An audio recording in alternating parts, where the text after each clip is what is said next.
तो गौरव जी, मैं कुछ बातों को रिपीट करूंगा।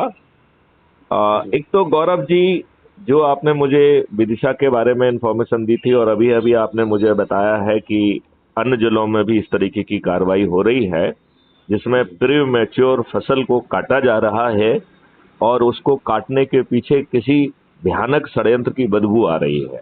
राइट। बिल्कुल। बिल्कुल। और आपने इस बारे में अपने स्तर पर जो भी संभव है उसे करने की कोशिश भी की है, लेकिन जी। आपको कहीं सकारात्मक परिणाम नहीं मिले हैं, ऐसा आपने मुझे बताया था। जी। एम आई राइट? जी, बिल्कुल सही है। अच्छा। तो एक तो आप मुझे ये जानकारी टेलीग्राम पर भेजिए, जिससे मैं जो ऑफिसर्स की जिम्मेवारी है उनको वो क्वेश्चन पोज कर सकूं, और उनको जो है ना इस तथ्य को वेरीफाई करने के लिए और जो उनकी ड्यूटी का हिस्सा है उसको काम करने के लिए भी मैं उनको प्रेरित भी कर सकूं, और उनसे उसका सत्यापन करा के जो भी कुछ संभव है, कुछ तो संभव है ही, उतना तो करा ही लिया जाए। ठीक है ना? हाँ, ठीक है दूसरा मैं भाई। ये जी। दूसरा मैं ये देख रहा हूं कि आप हमसे इतने समय में वार्तालाप कर रहे हैं, लेकिन आपने जो है क्राइम फ्री भारत मिशन को अब तक ज्वाइन नहीं किया है, जो युग परिवर्तन की बात कर रहा है। जी। आप मुझे बताइए, मैं आपसे बहुत स्पष्ट ढंग से पूछना चाहूंगा कि आपका यह कृत्य देशद्रोह के कैटेगरी में नहीं आएगा? देखिए, देशद्रोह दो तरीके का होता है। एक जी। होता है बाय एक्शन और दूसरा होता है बाय इन एक्शन, कमीशन और ओमिशन। राइट, बिल्कुल तो सही। जो काम आप कर सकते हैं और वो देश हित का है, देश व्यवस्था का बदलने का है, यदि आप उसे जानबूझकर या किसी कारण से नहीं कर रहे हैं, वो भी देशद्रोह है। तो मैं उसे देशद्रोह मानता हूं। मैं भी मतलब मानता हूँ। उसमें मतभेद हो सकता है, लेकिन जब तक हम बहुत स्ट्रांग शब्दों का यूज नहीं करेंगे, तब तक मुझे नहीं लगता है कि हम अपने सोए हुए लोगों को जगा पाएंगे। बिल्कुल। है कि नहीं? बिल्कुल। दूसरी बात यह है कि यदि आप हमारी बातों से कहीं असहमत भी हैं, एक मिनट मान भी लिया जाए, राइट, जी। तो अजमा के देखने में क्या दिक्कत है? हम्म। जब आपकी जेब से 5 पैसे नहीं लग रहे हैं और हम पूरी व्यवस्था को बदलने की स्थिति में हैं, और वो भी बिना 5 पैसे खर्च किए, हम्म। वो भी बिना आपको घर से नहीं निकलना है, किसी को अर्जी पर्जी नहीं देना है, आरटीआई से कोई जानकारी नहीं निकालना है, क्योंकि ये दुष्ट और मोटी व्यवस्था आपको या तो जवाब नहीं देगी। अब आप बताइए, आपको कोई जवाब क्यों देगा? यदि हम्म। माननीय प्रधानमंत्री ने पीएम केयर फंड खोला और सभी लोगों ने, हम और आपने सभी ने उसमें पैसा जमा किया, और जब आरटीआई में पूछा गया कि पीएम केयर फंड में कितना पैसा आया है और कैसे खर्च किया गया है, तो उसका जवाब ना देते हुए कहा गया है ये निजी फंड है। मैं ये हम्म। पूछता हूं कि प्राइम पीएम केयर फंड, जिसके नाम में पीएम लगा हो, जिसका अध्यक्ष स्वयं माननीय जो है ना प्रधानमंत्री नरेंद्र मोदी जी हों, और सभी मंत्री जिसके सदस्य हों, और जिसमें हम आम आदमी का पैसा पहुंचा हो, वो निजी फंड कैसे हो सकता है? बिल्कुल सही बात है। तो जब जो है इतनी मोटी खाल की जा रही है, और हमारे पास तो ऐसे सैकड़ों जो है ना वो है, हम तो डिमोनेटाइजेशन के बारे में भी कह रहे हैं। जी। मिस्टर गौरव जैन, आपको जान के ताज्जुब होगा कि आपने ऐसा कोई डीजी देखा है जो अपने प्राइम मिनिस्टर को सेवा में रहते हुए डीओ लेटर लिखे? नहीं, कोई नहीं लिखता, कहता नौकरी पूरी करो सिर्फ अपनी, भाई ध्यान से जाओ। तो मैं आपको बताना चाहता हूं, as a DG police reform Madhya Pradesh, मैंने माननीय नरेंद्र मोदी को 18 बिंदुओं का पत्र लिखा था डिमोनेटाइजेशन के ऊपर, ओके। जिसका उनका जवाब भी आया अच्छा। कि मैंने आपका ग्रेवेंस जो है संबंधित अधिकारी को भेज दिया है।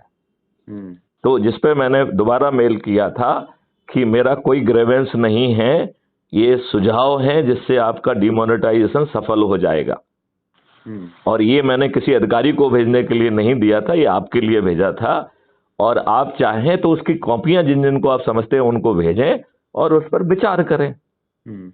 और एक सिटिंग डीजी को, यदि पीएम महोदय को कोई बात समझ में नहीं आ रही थी, तो एक संदेश से वो अपने डीजी को जो है ना दौड़ते हुए बुला सकते थे कि नहीं बुला सकते थे? बहुत आसान है। बहुत आसान है, लेकिन ऐसा तो नहीं किया गया। तो उसके हम्म। वैसे तो 18 पॉइंट थे, लेकिन 3-4 पॉइंट बहुत महत्वपूर्ण थे, हम्म। जिसे मैं आपको बताना चाहूंगा। जी, बताइए। उसमें पहला पॉइंट था कि जब जन धन योजना के तहत आपने अधिकांश लोगों के अकाउंट खोल दिए हैं, तो ये जो एक्सचेंज बिजनेस किया है आपने 4,000 का, इस ड्रामे को बंद किया जाए। क्या ठीक है चीज? ना? कौन सा? डीमोनेटाइजेशन में था ना कि लाइन लगा के 4,000 दो और 4,000 आपको नए नोट मिल जाएंगे। हाँ हाँ हाँ हाँ हाँ। तो राइट। मैंने कहा कि आप जो है अधिकारियों की टीम घर घर भेजिए और जितने अकाउंट नहीं खुले हैं उनको समय सीमा में खोल दीजिए। ठीक है। दूसरी बात उनसे कही गई कि जिसके पास जितना पैसा हो वो एक बार में जमा करा दे, और यदि वो एक बार में जमा नहीं कर पाता है तो दूसरी बार जो है उसको ये बताना होगा जमा करते वक्त कि भैया मैं पहले क्यों जमा नहीं कर पाया था। ठीक है ना? और वो जो है उसकी कॉपी स्कैन करके संबंधित अकाउंट में टैग कर दी जाएगी, जिसको कोई नहीं देखेगा। हम ये भी नहीं सोचे देखेंगे कि आप जो कह रहे हो वो सही कह रहे हो या गलत कह रहे हो। राइट? जब आपका अकाउंट हम एग्जामिन करेंगे उस समय वो आपके डॉक्यूमेंट देखेंगे। ठीक है। जब हम ये देखेंगे कि आपके पास इतना पैसा कैसे आ गया, ये तो आपकी औकात नहीं है, तब आपसे फिर पूछा भी जाएगा, आपसे उस पर जांच भी की जाएगी और जो आवश्यक कार्रवाई है वो भी की जाएगी। ठीक। उसमें दूसरा पॉइंट उनको बताया गया कि भैया मास में जो है डेबिट और क्रेडिट कार्ड प्रिंट करिए और सभी अकाउंट धारी को बांट दीजिए। ठीक है। तीसरा उनको बताया गया कि पॉइंट ऑफ सेल मशीन जो है मास में मैन्युफैक्चर कराइए और जहां जहां आवश्यक है प्रायोरिटी के हिसाब से उनको बांट दीजिए। उन जगहों पर पहले बांट दीजिए जहां पर कि लोगों को ज्यादा जो है वास्ता पड़ रहा है, तो वो अपने क्रेडिट और डेबिट कार्ड के आधार पर बिना करेंसी उनके पास नहीं भी होगी तो भी उनके काम में कोई व्यवधान नहीं होगा।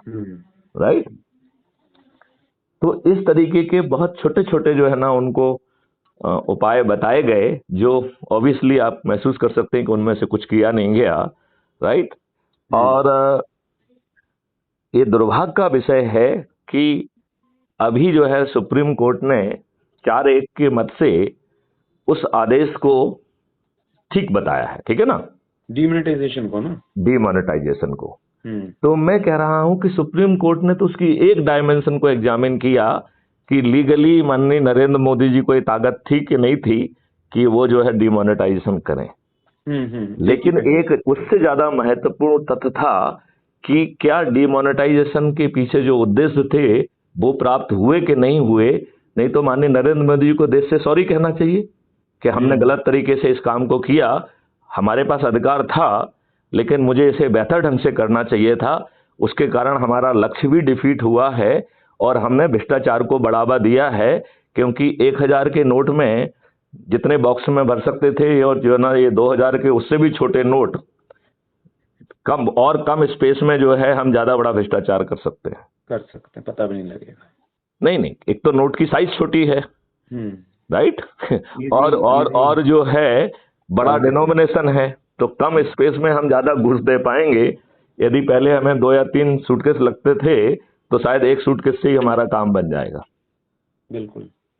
और इसमें जो दूसरी बात थी कि आप ये बताइए कि आपने कहा कि साहब इससे जो है ये हो जाएगा वो हो जाएगा, तो जितनी करेंसी सर्कुलेशन में थी उससे ज्यादा करेंसी यदि वापस आई है तो इसका मतलब ये नहीं है कि काउंटरफेट करेंसी को भी एक्सेप्ट भी कर लिया गया है और उसको जो है उसके बदले में उसे जनून नोट दे दिए गए हैं।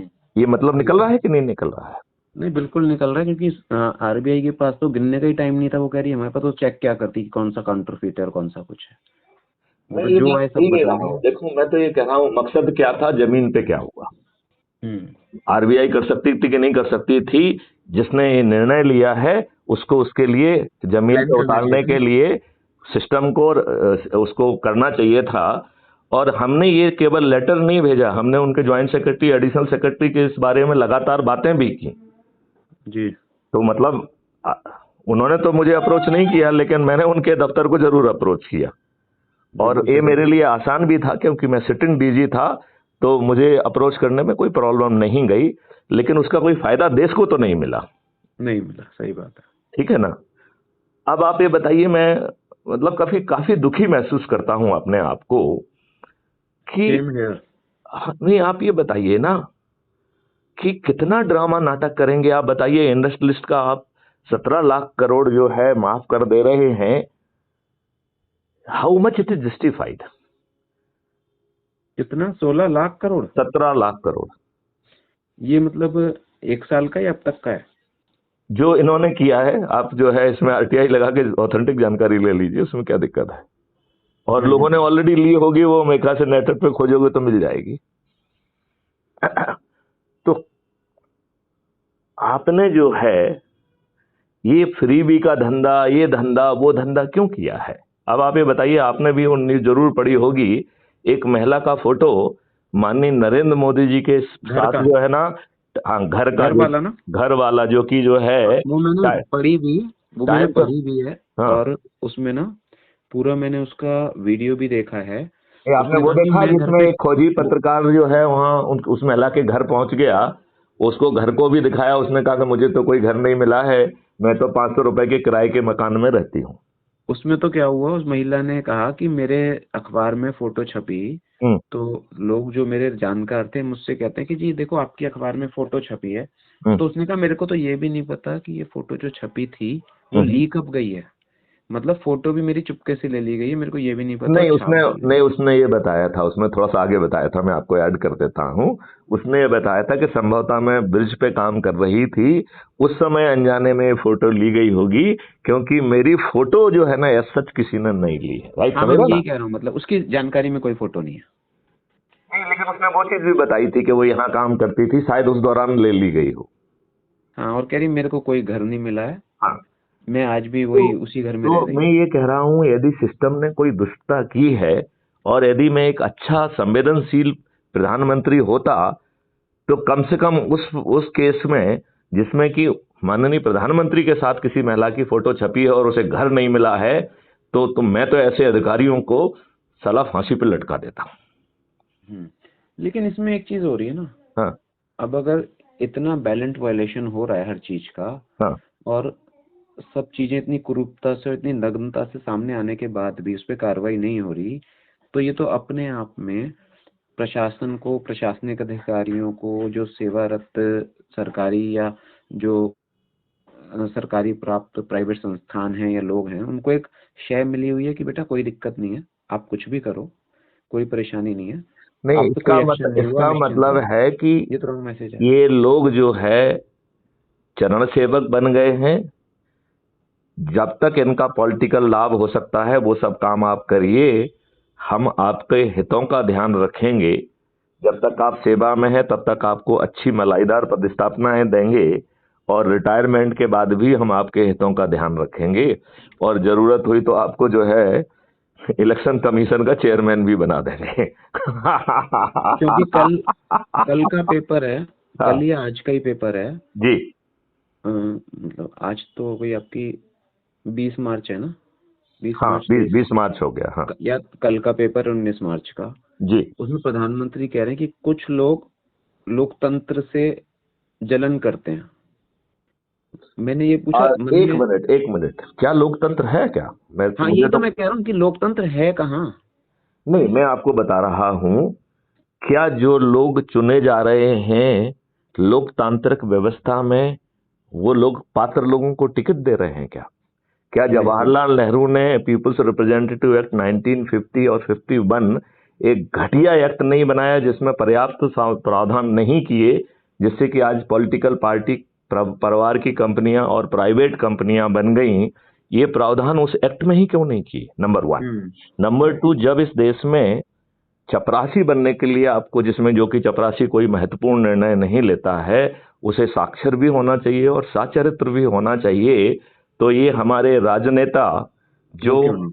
जो केवल कानून के निर्माता नहीं है बल्कि मेरे हम लोगों के भाग्य विधाता भी हैं, ये जो है अनपढ़, गंवार, अपराधी, बाहुबली, दल बदलू और सबसे घटिया चरित्र के लोग क्यों नहीं है? हम्म और जिस